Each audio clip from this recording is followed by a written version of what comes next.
So we're on slide number 19, and we started in with those electric fields, all right? So anybody remember how we can make those magnetic fields, how we can make those magnetic fields kind of visible? Because normally a force field is invisible. How can we make it visible? What was that stuff we could use, Audrey? Iron filings. Good, some iron filings. And so I have some in these little containers. And basically it just looks like, it almost looks like pepper, like kind of that consistency. And so it's just real fine. You have iron that was shaved off into little powdery little pieces, almost like sand or something. And we talked about how this is how an Etch-a-Sketch works, right? How the pen is magnetic and then these iron filings are within the board, and maybe it's even like in a liquid or a kind of a gel. And so when you put the magnetic tip of the pen on the board, then it will attract these, and then that dart comes out, so it looks like you're kind of writing on the board. Yes? How does it erase it? So basically it just disrupts that. And so like when you take that, that slide and kind of move it, or sometimes even like if you shake it, yeah, you get, the shaking it makes it fall off because it's not super strong. I'm assuming, I mean, that makes sense. And then with the ones that slide off, it kind of disrupts that and cancels that connection. Okay, so it kind of just moves it back down. So like right now, like it's not doing anything. It just kind of, it's not really like a 100% like a contact connection, but it just disrupts that, switches the domains maybe, and causes that magnetism to be lost. Okay. All right, so what was the appropriate property for magnetic forces to be at work? What does something have to be or have so that it will experience magnetism? And don't like overthink it. So with electrical fields, it had to have a charge. With magnetic fields, think of my pen. Right? Part of my pen experienced the field, part of my pen did not. Any thoughts? What do you think? Iron, nickel, and cobalt. Okay, so it has to be iron, nickel, or cobalt. Yeah, and that's even more specific. All you need to know is that it has to be magnetic, right? Now, what shape did we use to represent domains? Because it's when those domains all get lined up that something is magnetic, and that's what's happening in iron, nickel, and cobalt. Because of electrons and a certain spin that they have, and we don't need to know those details, but that spin causes those domains to all line up. What shape do we use to kind of mentally imagine those domains? Arrows, right? What did Bill Nye use? Right, those little matchbox cars. Good. All right, so if you have that image in your head, and going back just a second, right? Here's where it's unmagnetized. Here's where it's magnetized. When everything is all lined up, that's when things are going to experience that magnetic property. And that kind of leads us into today's topic of electromagnets, because sometimes you can convince something to align its domains temporarily, so it's going to act like a magnet, when most of the time it's not a magnet. Right? And so that is a really cool thing, that it can be convinced to become a magnet, and it becomes really useful. One more. So we are on slide number 19, and so this is dealing with an electromagnet, and you should recognize that from your vocab terms. So an electromagnet is a wire that has an iron core that's going to act like a magnet when there's an electric current running through it. The key is that you have to have an electric current. That electric current is going to line up those domains and create that magnetic field. But the special thing about electromagnets is that they can be turned on and off by turning on or off electricity. Right? So by allowing electricity to run through that circuit, you can control if it's magnetic or not.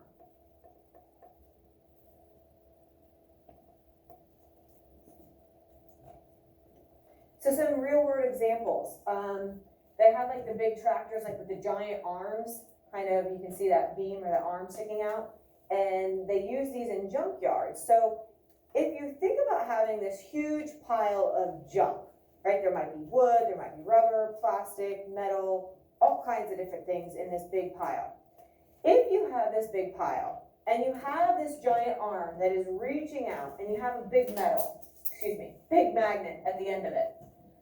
You have that big magnet and you move the arm and you put it over the pile. You turn the switch on and now it is magnetized. It's going to attract everything that is iron, nickel, or cobalt, right?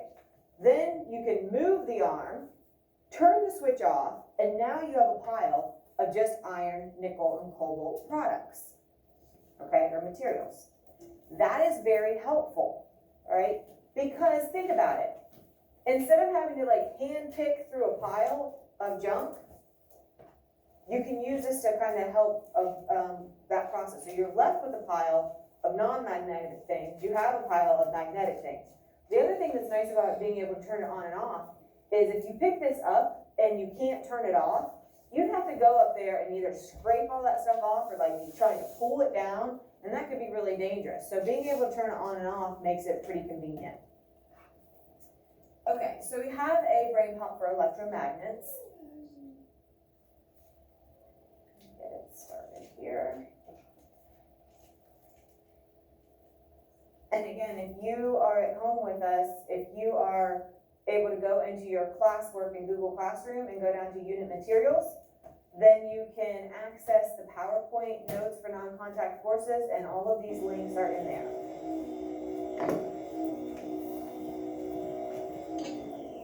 Oh, did you turn on the TV? Well, it tripped the circuit breaker.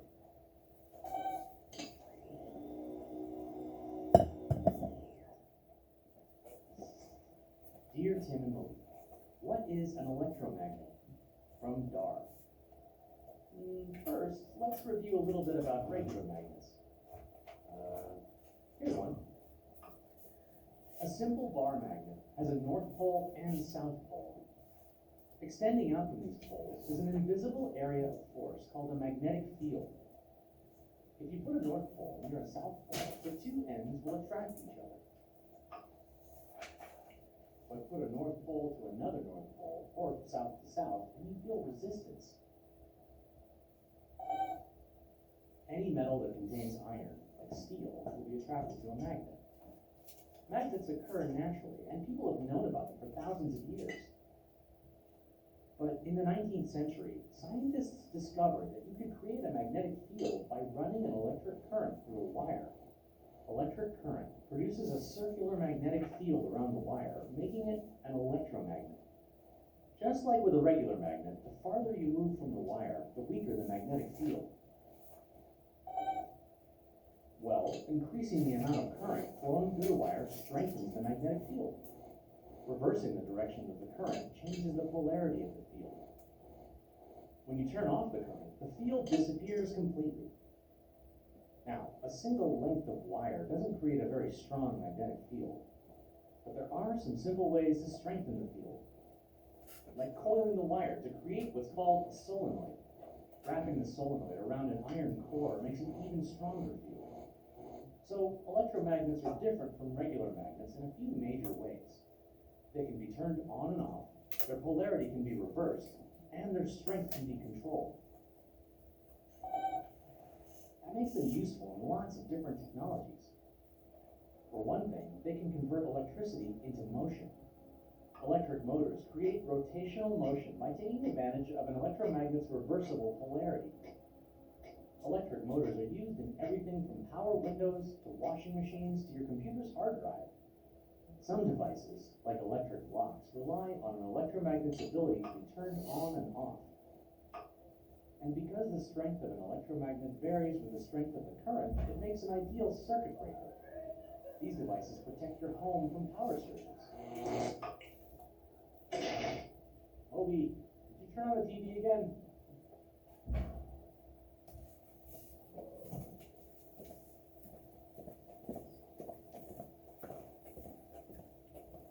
So those are the key things. We need to make sure that we understand they're temporary. Strength can be changed. and not so much the polarity being reversed, that's not a huge issue for us, but, it is a characteristic. So, they kind of showed this, where you have, usually it's using a nail or some kind of iron core, and then a good conductor wrapped around it. If you increase the strength of the battery, you should be able to increase the strength of the magnet, because the battery is basically acting as your power supply, right? That's what's supplying your electric current. Okay.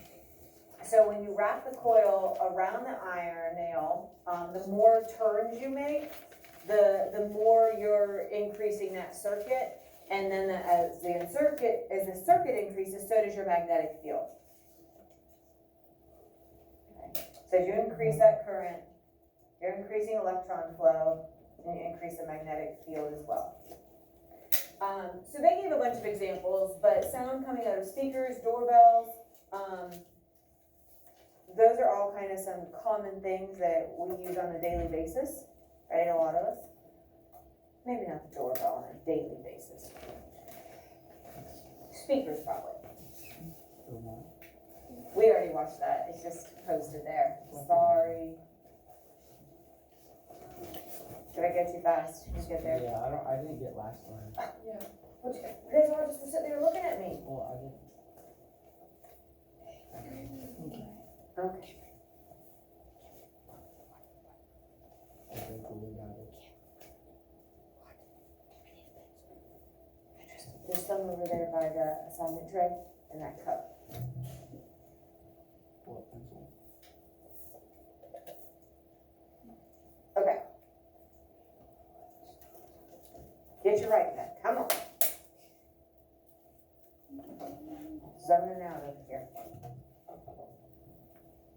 Just like a Monday again. Kind of is. It's the whole dreary, cold, rainy, wet. Ooh. Just think how it's gonna feel when it's winter. I know, but at least winter maybe it's Winter. like brisk. This is just like Winter, you can get snow days, which is happy. Christmas. Christmas. Okay. And the new year. Just get you, yeah. Okay, so one other idea, and this is not something I'm gonna test you on, but sometimes it's hard for me to skip things because we live in the real world, and so science helps explain and helps basically develop a lot of our conveniences and a lot of things that we deal with on a daily basis in our real world. So this isn't something that is necessarily going to be tested on, but I think it's important for you to understand.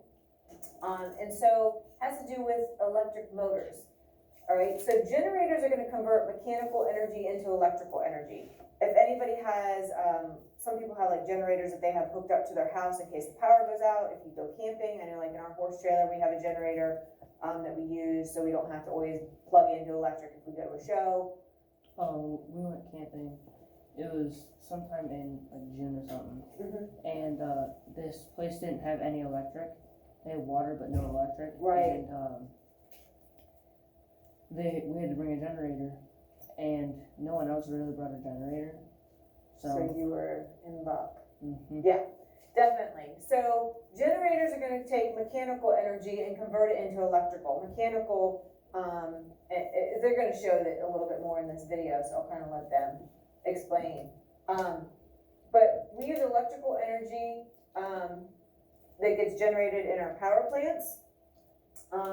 Also, electric motors are going to convert that electrical energy into mechanical energy. So these energies can all keep switching forms, and we use all of these every day in some way, shape, or form.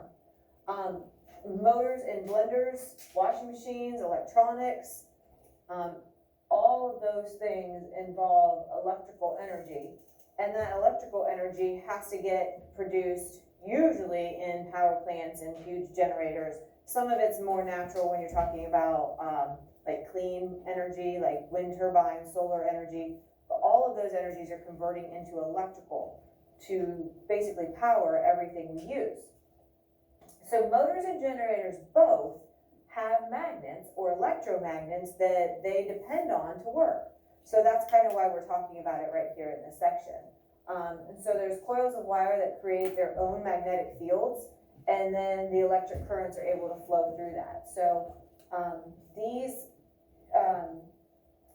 these things are all related and all, kind of interchangeable because they keep switching forms depending on if you're going from mechanical to electric or electrical to mechanical. But without magnets, they would not be working, you know, we wouldn't have that capability. So that's why they are so important to us. And this is gonna kind of explain this. And it's a short one. I'm just getting to the best part. Dear Tim and Monique, how are electricity and magnetism related? From Inez. Just turn it off for now. Electricity and magnetism are really two sides of the same force, the electromagnetic force. Basically, that means that electricity can be converted to magnetism, and vice versa. The connection between the two forces was originally detected in 1820 by a Danish chemist named Hans Ørsted. He observed that a wire with electricity running through it would make a compass needle move, but he had no idea what this finding meant. A decade later, a British scientist named Michael Faraday built on Ørsted's work. Faraday correctly hypothesized that when an electric current runs through a wire, it creates a magnetic field around that wire. This discovery led Faraday to believe that the opposite might be true. A magnetic field could create or induce an electric current in a wire. To prove it, he moved a magnet through a coil of wire. Sure enough, an electric current was produced. He also found that the direction of the current changes depending on which way the magnet is moving. And the faster the magnet moves through the coil, the stronger the induced current. Meanwhile, the current running through the wire creates a magnetic field. The ability of magnets to create an electric current and of electric currents to create magnetic fields is called electromagnetic induction. The discovery of this relationship is considered one of the most important scientific developments in history. Electromagnetic induction is responsible for the widespread use of electricity in our world today. Generators, machines that convert movement into electricity, use moving magnets to create a current. Electric motors do the opposite, converting electricity into mechanical motion. And transformers use induction to convert the strength of an electric current. That's how the high voltage current from the power station is converted into the lower voltage current that your house uses. Last but not least, just about every electronic technology, from doorbells to airplanes, uses electromagnets, magnets created by electricity. It'd be pretty hard to imagine a world where we didn't use electromagnetic induction. Uh-oh. Dad's gonna be really mad if that's still there when he gets home. All right. I thought he was an adult. No, he is not.